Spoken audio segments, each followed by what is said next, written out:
Welcome to the first episode of our series Easily Explained, guys, and today you're going to be learning how to clone a project from its GitHub repository into your device. The first step will be to simply open the repository of the project, and then there is the option of code. If we click on it, you have two methods of downloading it. First, download zip, which is the noob way of doing it, and the other we will do by clicking on HTTPS and copying the link. Next step is git bashing inside the folder in which you want to clone the project, and then you simply gotta write git clone, and then you have to paste the link that you had copied. Alright then, we click enter, and then it is successfully cloning.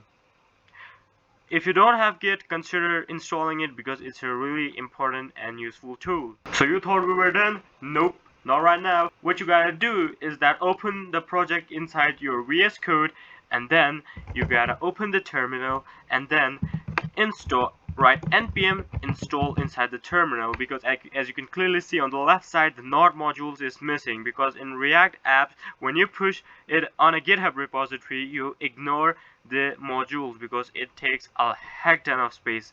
So I gotta click enter, and then it will eventually install the dependencies. And in case you're cloning a Laravel project, make sure to run this juicy command instead. And that was it about cloning a GitHub repository. If you guys find this video useful, please consider liking this video. It was Quick at your service. Now signing out.